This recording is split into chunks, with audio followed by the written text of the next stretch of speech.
ಶುರು ಮಾಡಲಾ?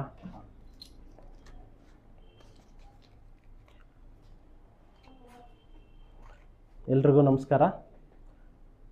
ಮೊನ್ನೆ ರಾತ್ರಿ ಏನು ಅರಸೀಕೆರೆಯಲ್ಲಿ ಕಳೆದ 3-4 ದಿನದಿಂದ ನಡೀತಾ ಇರತಕ್ಕಂಥ ವಿದ್ಯಮಾನಗಳ ಕುರಿತು ನಗರಸಭೆಯ ಮಾಜಿ ಅಧ್ಯಕ್ಷರು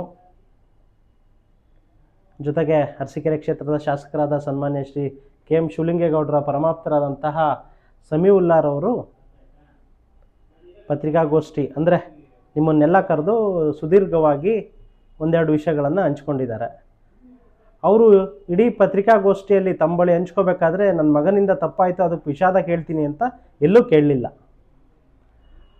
ಜೊತೆಗೆ ಹೇಳ್ತಾ ಆ ಪ್ರತಿಭಟನೆಯಲ್ಲಿ ಭಾಗಿಯಾದಂಥವ್ರ ಮೇಲೇ ತೇಜೋವಧೆ ಮಾಡೋವಂಥ ಕೆಲಸಕ್ಕೆ ಕೈ ಹಾಕಿದ್ರು. ನನ್ನ ಮೇಲಾಗಲಿ, GVT ಬಸವರಾಜ್ ಅವ್ರ ಮೇಲಾಗಲಿ, ಗಿರೀಶ್ ಅವ್ರ ಮೇಲಾಗಲಿ, ಸಂತೋಷ್ ಅವ್ರ ಮೇಲಾಗಲಿ, ಮತ್ತು ಅನೇಕ ಜನಗಳ ವೈಯಕ್ತಿಕ ತೇಜೋವಧೆಗೆ ಪ್ರಯತ್ನ ಪಟ್ಟರು. ಸನ್ಮಾನ್ಯ ಸಮೀವುಲ್ಲಾರವ್ರ ವಿರುದ್ಧ ಹಿಂದೂ ಸಮಾಜ ಅಲ್ಲ, ಹಿಂದೂ ಸಮಾಜದ ಯಾವುದೇ ಜಾತಿಗಳಲ್ಲ, ಅವ್ರದ್ದೇ ಸಮಾಜದ ಕೆಲವೊಂದಷ್ಟು ನಾಯಕರುಗಳು ಜನ ಇವರ ತೊಂದರೆಯನ್ನು ನಾವು ತೆಗೆದುಕೊಳ್ಳೋದಕ್ಕಾಗಲ್ಲ ಅಂತ ಹೇಳೋದ್ರ ಜೊತೆಗೆ ಅವ್ರು ಕೊಟ್ಟಿರ್ತಕ್ಕಂಥ ರಿಪ್ಲೈಯನ್ನು ನಾನು ನಿಮಗೆ ಹೇಳ್ತಾ ಇದ್ದೇನೆ. ಇವ್ರು ಯಾರೋ ಮೆಹಬೂಬ್ ಪಾಷಾ ಅಂತ ನೋಡಿ, ಸಲ್ಮಾನ್ BK ಮೆಹಬೂಬ್ ಪಾಷಾ ಅನ್ನೋರಿಗೆ ಅವರೊಂದು ಮಾನಹಾನಿ ನೋಟಿಸ್ ಕೊಡ್ತಾರೆ. ಸಮೀವುಲ್ಲಾರವರು ಅರಸೀಕೆರೆಯಲ್ಲಿ ನಾನು ಸಖತ್ ಸ್ಟ್ರಾಂಗ್ ಇದ್ದೀನಿ, ನನ್ನ 30 ವರ್ಷಗಳ ಸೇವೆಯಿಂದಾಗಿ ನನಗೆ ಇಷ್ಟು ಹೆಸರು ಬಂದಿದೆ, ಅರಸೀಕೆರೆ ಜನ ನೀರು ಕುಡಿತಿರೋದೆ ನಾನು ಅಧ್ಯಕ್ಷ ಆದಮೇಲೆ, ಅರಸೀಕೆರೆಯಲ್ಲಿ ಪ್ರಗತಿ ಆಗಿರೋದು ನಾನು ಅಧ್ಯಕ್ಷ ಅನ್ನೋ ಆಧಾರದ ಮೇಲೆ ನನಗೆ ನಿಮ್ಮ ಪತ್ರಿಕಾಗೋಷ್ಠಿಯಿಂದ ಮಾನಹಾನಿಯಾಗಿದೆ ಅಂತ ನೋಟಿಸ್ ಕೊಡ್ತಾರೆ.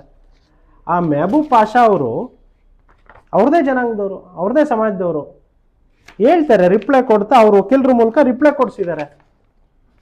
ಸನ್ಮಾನ್ಯ ಸಮೀವುಲ್ಲಾರವರೇ, ನೀವು ಹೇಳಿರೋದು ಎಲ್ಲ ಸುಳ್ಳು, ನೀವು ಯಾವ ಜನಪ್ರಿಯತೆಯಿಂದ ಚುನಾವಣೆಗಳನ್ನು ಗೆದ್ದಿಲ್ಲ, ನಿಮ್ಮ ಮೇಲೆ ಯಾವ ಜನಪ್ರಿಯತೆಯೂ ಇಲ್ಲ, ನೀವು ಯಾವ ಅಭಿವೃದ್ಧಿ ಕೆಲಸನೂ ಇಲ್ಲ, ಅರಸೀಕೆರೆಯಲ್ಲಿ ನೀವೇನೂ ಮಾಡಿಲ್ಲ, ನೀವು ನಿಮ್ಮ ಮಗ ಸೇರಿಕೊಂಡು ಅರಸೀಕೆರೆಯಲ್ಲಿ ಕೋಮು ಗಲಭೆ ಮಾಡ್ತಾ ಇದ್ದೀರಂತ ಅವರೇ ಕೊಡ್ತಿದ್ದಾರೆ. ಇಲ್ಲಿದ್ದಾರೆ ನೋಡಿ, ತಮ್ಮ ಕಕ್ಷಿಗಾರರ ಮಗನಾದ ಸೂಫಿಯಾನ್ ಸಮೀವುಲ್ಲಾರವರು ಸಹ ಬೇರೆ ದೇಶದ ಧ್ವಜದ ಬಗ್ಗೆ ಸಾರ್ವಜನಿಕ ಮಾಧ್ಯಮಗಳಲ್ಲಿ ಫೋಟೋಗಳನ್ನು ಹಾಕಿರೋ ಬಗ್ಗೆ ಸಾಕಷ್ಟು ವಿರೋಧ ವ್ಯಕ್ತವಾಗಿದೆ. ನಿಮ್ಮದೇ ಸಮಾಜದವರು ಕೊಟ್ಟಿರ್ತಕ್ಕಂಥ ಉತ್ತರ ಹಿಂದೂ ಸಮಾಜ ಕೊಟ್ಟಿದೆಯಾ ಇದಕ್ಕೆ? ಮೊದಲಿಯರ್ ಬೀದಿ ಹುಡುಗರುಗಳನ್ನ ಹಿಡ್ಕೊಂಡು ಹೊಡೆದ್ರಲ್ಲ ಸಮೀವುಲ್ಲಾರವರೇ, ಇದೇನಾ ನಿಮ್ಮದು ಅಭಿವೃದ್ಧಿ? ನೀವು ನಮ್ಮ ನೈತಿಕತೆ ಬಗ್ಗೆ, ನಮ್ಮ ಇದ್ರ ಬಗ್ಗೆ ಕ್ವಶನ್ ಮಾಡ್ತೀರಾ? BJP 3,000ಕ್ಕೆ ಹೋಯ್ತು, BJP 6,000ಕ್ಕೆ ಹೋಯ್ತು ಅಂತ. ತಾವು ಯಾವ ದೇಶದ ರಾಜ್ಯಪಾಲರು?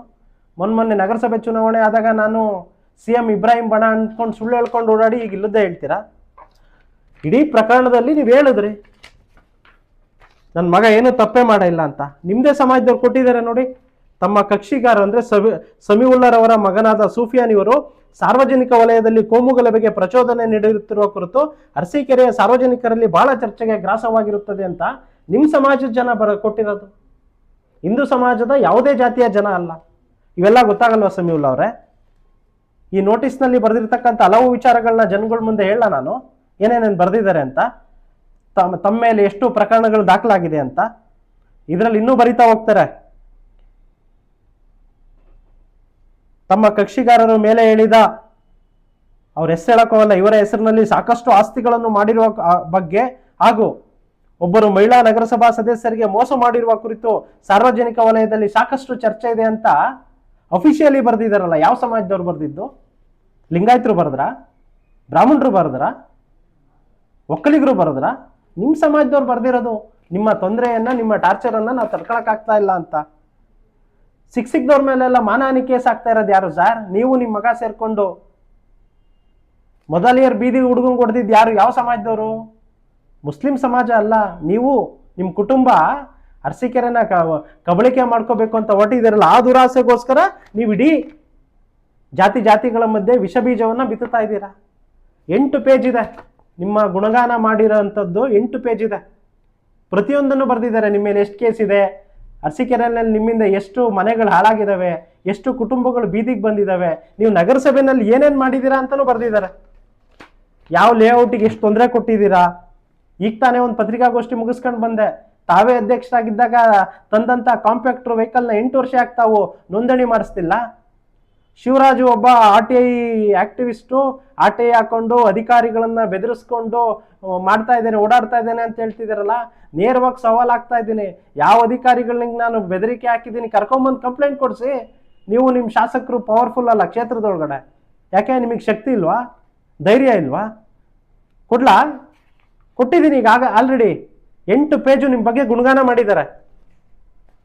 ಆಮೇಲೆ ಇಡೀ ಸಮುದಾಯ, ಮುಸ್ಲಿಂ ಸಮುದಾಯದವರ ಹೆಸರು ಹೇಳ್ಕೊಂಡು ನೀವು ಮುಸ್ಲಿಂ ಸಮುದಾಯಕ್ಕೆ ಕಳೆದ 2 ದಶಕಗಳಿಂದ ಮೋಸ ಮಾಡ್ಕೊಂಡ್ ಬಂದಿದ್ದೀರಲ್ಲ, ಯಾರು ಆ ಸಮಾಜದವ್ರು ಪ್ರಶ್ನೆ ಮಾಡ್ತಿಲ್ಲ ಅನ್ನೋ ಕಾರಣಕ್ಕ.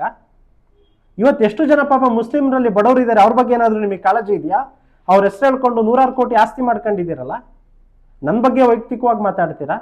ನಿಮಗೆ ಧೈರ್ಯ ಇದ್ರೆ, ನಿಮಗೆ ಇಚ್ಛಾಶಕ್ತಿ ಇದ್ರೆ ಬನ್ನಿ, ಅದು ಯಾವ ಅಧಿಕಾರಿಗೆ ನಾನು ಎದುರಿಸಿದ್ದೀನಿ ಬೆದರಿಸಿದ್ದೀನಿ ಅಂತ. ಇವತ್ತು ನಿಮಗೆ ಹೆದರಿಕೆ ಇರೋದೇನೆಂದ್ರೆ, ಇಲ್ಲಿ ತನಕ ಅರಸೀಕೆರೆಯಲ್ಲಿ ನೀವು ಮಾಡಿದ್ದ ಆಟಗಳನ್ನು ಹೇಳೋರು ಇರಲಿಲ್ಲ, ಕೇಳೋರು ಇರಲಿಲ್ಲ. ಇವತ್ತೆಲ್ಲದನ್ನು ನಾನು ಕ್ವಶನ್ ಮಾಡ್ತಾ ಇದ್ದೀನಿ. ಇವತ್ತೆಲ್ಲದಕ್ಕೂ ಒಂದು ಕಾನೂನಲ್ಲಿ ಹೋರಾಟದಲ್ಲಿ ಗೆಲುವಾಗ್ತಾ ಇದೆ ಅನ್ನೋ ಕಾರಣಕ್ಕೆ ನೀವು ಅಧ್ಯಕ್ಷರಿದ್ದಾಗ ತಂದಿದ್ರಲ್ಲ 35 ಲಕ್ಷ ಕೊಟ್ಟು ಕಾಂಪ್ಯಾಕ್ಟರ್ ವೆಹಿಕಲ್ಲು, 8 ವರ್ಷ ರಿಜಿಸ್ಟರ್ ಮಾಡಿಸ್ದೆ ಪಾಪ ನಮ್ಮ ಸಮಾಜದ 8 ಜನ ಅಧಿಕಾರಿಗಳನ್ನು ಅಮಾನತ್ ಮಾಡಿಸಿ ಅಂತ ಬರೆದ್ರಲ್ಲ. 8 ವರ್ಷ ಆದ ನಂತರ ಕಳೆದ 2 ವರ್ಷಗಳಿಂದ RTO ಆಫೀಸರ್ ಅವ್ರನ್ನ ಹಿಡ್ಕೊಂಡು ನಾನು ರಿಜಿಸ್ಟರ್ ಮಾಡಿಸಿ ಇವತ್ತು ನಗರಸಭೆ ಆಸ್ತಿ ಉಳಿಸಿದ್ದೀನಿ. ಹೇಳಿ, ಅದ್ರ ಬಗ್ಗೆ ನಿಮಗೆ ಧೈರ್ಯ ಇದ್ರೆ, ತಾಕತ್ತಿದ್ರೆ ನೀವು ನನ್ನ ಬಗ್ಗೆ, ನಮ್ಮ ಇತರೆಯವ್ರ ಬಗ್ಗೆ ಮಾತಾಡ್ತೀರಾ. ನಿಮ್ಮ ಬಗ್ಗೆ ನೀವು ಹೇಳಿ ಸರ್. ನಿಮ್ಮ ಮಗ ಸರಿ ಇಲ್ಲ, ನಿಮ್ಮ ಮಗ ಕೋಮು ಪ್ರಚೋದನೆ ಮಾಡ್ತಾ ಇದ್ದಾನೆ, ನಿಮ್ಮ ಮಗನಿಂದ ಶಾಂತಿ ಸುವ್ಯವಸ್ಥೆ ಹಾಳಾಗ್ತಾ ಇದೆ ಅಂತ ನಿಮ್ಮ ಜನ ಕೊಟ್ಟಿರೋದು ರಿಪ್ಲೈ. ಅವ್ರು ಯಾರೋ ನಿಮ್ಮದೇ ಸಮುದಾಯದ ಒಂದು ತಾಯಿ ಮನೆ ಕಟ್ಟೋದಕ್ಕೆ ಪರ್ಮಿಷನ್ ಕೇಳಕ್ಕೆ ಹೋದ್ರೆ ಹೋಗಿ ನಗರಸಭೆಯವ್ರು ಹೇಳ್ತಾರಂತಲ್ಲ, ಶಿವಲಿಂಗೇಗೌಡ್ರದ್ದು ಸಮೀವುಲ್ಲಾ ಅವ್ರಿಗೆ ಕಾಲಿಗೆ ಬಿದ್ದು ಅವ್ರ ಹತ್ರ ರಾಜಿ ಮಾಡ್ಕೊಂಡು ಬನ್ನಿ ಅಂತ ಕಳಿಸ್ತಿರಲ್ಲ. ಅರಸೀಕೆರೆಯಲ್ಲಿ ಮನೆ ಕಟ್ಟೋರೆಲ್ಲ ಫಸ್ಟ್ ನಿಮಗೆ ಅನುಮತಿ ಕೇಳಬೇಕಾ? ಇಲ್ಲಿ ತನಕ ನಡೆದಿದ್ದು ಒಂದು ಆಟ, ಇನ್ಮೇಲೆ ನಡೆಯೋದು ಬೇರೆ ಆಟ. ಸಮಾಜ ಜಾಗೃತ ಆಗಿದೆ, ಇಲ್ಲಿ ತನಕ ಯಾರೂ ಕೇಳ್ತಿರ್ಲಿಲ್ಲ. ಆದರೆ ಇನ್ಮೇಲೆ ಏನಾದರೂ ಸಮಾಜ ಕ್ಷೀಣವಾಗಿದೆ, ಇವರಲ್ಲಿ ಒಗ್ಗಟ್ಟಿಲ್ಲ ಅಂತ ನೀವೇನಾದರೂ ಆಟ ಆಡಲಿಕ್ಕೆ ಹೋದ್ರೆ, ಬೇಳೆ ಬೇಯಿಸ್ಕೊಳ್ಳಿಕ್ಕೆ ಹೋದ್ರೆ ಇದ್ಯಾವುದು ಈ ಸಮಾಜದ ಹತ್ರ ನಡೆಯಲ್ಲ. ಆಮೇಲೆ ಯಾರ ಬಗ್ಗೆ ಕ್ವಶನ್ ಮಾಡ್ತಾ ಇದ್ದೀರಾ ಸಮೀವುಲ್ಲಾರವ್ರೆ? ನನ್ನ ಬಗ್ಗೆನಾ? ಹೋಗಿ ಪ್ರತಿ ಸಲ ಬಂದು ನನ್ನ ಹತ್ರನೇ ಸಿಗಾಕೊಂಡು ಆನ್ಸರ್ ಕೊಡದೆ ಓಡೋಗ್ತಾ ಇದ್ದೀರಾ. ತಗೊಳ್ಳಿ, ನೀವು ಕೊಟ್ಟಿರೋ ಡಿಫಾಮೇಷನ್ ಮಾನಹಾನಿ ಕೇಸು, ಅದಕ್ಕೆ ಅವ್ರು ಕೊಟ್ಟಿರೋ ರಿಪ್ಲೈ, ಇದನ್ನೇನಾದರೂ ಸಾರ್ವಜನಿಕವಾಗಿ ಜನ ಓದ್ಬಿಟ್ರೆ ನೀವು ಅರಸೀಕೆರೆ ಬೀದಿಲಿ ಓಡಾಡೋದಕ್ಕಾಗತ್ತಾ? ಯೋಚನೆ ಮಾಡಿದ್ದೀರಾ? ನೀವು ಬೇರೆಯವ್ರ ಬಗ್ಗೆ ಮಾತಾಡ್ತೀರಾ, 6 ಕೇಳಲ್ಲ 3 ಕಿಳಿಯಲ್ಲ, ಇವರೆಲ್ಲ ಗಿರಾಕಿಗಳು ಅಂತ ಮಾತಾಡ್ತೀರಾ. ನಿಮ್ಮ ಹಿನ್ನೆಲೆ ಏನು? ತಾವು ಇಷ್ಟು ಕೋಟಿ ಆಸ್ತಿ ಹೊಂದಿದಂಥ ಕುಟುಂಬದಲ್ಲಿ ಹುಟ್ಟಿದ್ರಿ, ಹೇಳಿ. ನನ್ನ ಹಿನ್ನೆಲೆ ಆದರೂ ಹೇಳ್ತೀನಿ. ನಮ್ಮ 100 ಎಕರೆ ಜಮೀನಿತ್ತು ನಮ್ಮ ಪೂರ್ವಜರದ್ದು. ನಾನು ಆರ್ಥಿಕವಾಗಿ ಮತ್ತು ಇದಾಗಿ ಒಳ್ಳೆ ಕುಟುಂಬದಿಂದಲೇ ಬಂದಂಥವನು. ತಮ್ಮ ಹಿನ್ನೆಲೆ ಹೇಳಿ ತಾಲೂಕಿಗೆ. ನನಗೆ ಮಾಡ್ಲಿಕ್ಕೆ ವಕೀಲ ವೃತ್ತಿ ಇದೆ, ನಾನು ನನ್ನ ವೃತ್ತಿ ಮಾಡ್ತಾ ಇದ್ದೀನಿ. ನಿಮ್ದು ಹೇಳಿ, ತಾವು ಯಾವ ಹಿನ್ನೆಲೆಯಿಂದ ಬಂದ್ರಿ, ಇವತ್ತು ತಮ್ದು ಎಷ್ಟು ಆಸ್ತಿ ಇದೆ ಅಂತ. ನಿಮ್ಮ ಆಸ್ತಿನೂ ಹೇಳಿ, ನನ್ನ ಆಸ್ತಿನೂ ಹೇಳ್ತೀನಿ, ತಾಲೂಕಿನ ಜನಕ್ಕೆ ಗೊತ್ತಾಗ್ಲಿ ಅಂತ. ಇದ್ಯಾವುದು ಪ್ರಶ್ನೆ ಇಲ್ಲ. ನಿಮಗೆ ನೈತಿಕತೆ ಇದ್ದಿದ್ರೆ ನಿಮ್ಮ ಮಗ ಮಾಡಿದ ತಪ್ಪು ಅಂತ ನೀವು ಕ್ಷಮೆ ಕೇಳಬೇಕಿತ್ತು.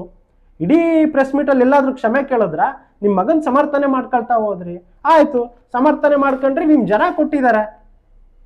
ಅಪ್ಪ ಮಗ ಸೇರಿ ಇಡೀ ನಗರವನ್ನು ಹಾಳು ಮಾಡ್ತಾ ಇದ್ದಾರೆ ಅಂತ ಇಂಚಿಂಚ್ ಮಾಹಿತಿ ಕೊಟ್ಟಿದ್ದಾರೆ. ನಿಮ್ಮಿಂದ ಎಷ್ಟು ಕುಟುಂಬ ಹಾಳಾಗಿದೆ ಅಂತ ಕೋರ್ಟಿಗೆ ಕೊಟ್ಟಿದ್ದಾರೆ. ಕೋರ್ಟಲ್ಲಿರೋ ದಾಖಲೆ ನಾನು ನಿಮಗೆ ಕೊಡ್ತಾ ಇರೋದು. ನಿಮ್ಮಿಂದ ಎಷ್ಟು ಜನದ್ದು ಡೈವರ್ಸ್ ಆಗಿದೆ ಅರಸೀಕೆರೆನಲ್ಲಿ ಹೇಳಿ, ಅದ್ರ ಬಗ್ಗೆನೂ ಕರೆದು ಪ್ರೆಸ್ ಮೀಟು. ಇದ್ರ ಬಗ್ಗೆ ಮಾತಾಡಿ ಅಂದರೆ ಸಮಾಜಗಳನ್ನ ಎತ್ಕಟ್ಟುತ್ತೀರಾ, ನಾನೊಬ್ಬ ಹೀರೋ ಅಂತ ಹೇಳ್ಕೊತೀರಾ? ನೀವು ಮಾಡ್ತಿರೋ ಕೆಲಸದಿಂದ ಪುಣ್ಯ ನಿಮ್ಮನ್ನು ಸಮರ್ಥಿಸ್ಕೊಂಡು ಇದುವರೆಗೂ ಶಾಸಕರು ಮಾತಾಡಲಿಲ್ಲ. ಆ ವಿಚಾರಕ್ಕಾದರೂ ನಾವು ಅವ್ರಿಗೆ ಋಣಿಗಳಾಗಿರಬೇಕು. ನೀವು ಮಾಡಿರೋ ತಪ್ಪು ಅನ್ನೋದು ಅಂತ ಅವ್ರಿಗೆ ಗಮನಿಸಿದೆಯಲ್ಲ, ಅದಕ್ಕಾದರೂ ನಾವು ಶಿವಲಿಂಗೇಗೌಡರಿಗೆ ಧನ್ಯವಾದ ಹೇಳಬೇಕು. ತಾವು ಮಾಡ್ತಿರೋ ಈ ಎಲ್ಲ ಕೆಲಸಗಳನ್ನು ಬಿಟ್ಟು ತಮ್ಮ ಮಗನಿಗೆ ಬುದ್ಧಿವಾದ ಹೇಳಿ, ಇನ್ಮೇಲೆ ಯಾವುದೇ ಸಮಾಜದ ವ್ಯಕ್ತಿ ಬಗ್ಗೆ ಮಾತಾಡೋದಕ್ಕಿಂತ ಮುಂಚೆ ನಿಮ್ಮದೇ ಸಮಾಜದ ಜನ ನಿಮ್ಮ ಬಗ್ಗೆ ಮಾತಾಡಿರೋದನ್ನು ನೆನಪಲ್ಲಿ ಇಟ್ಕೊಳ್ತಿ ಅಂತ ಹೇಳ್ತಾ ಇದ್ದೀನಿ.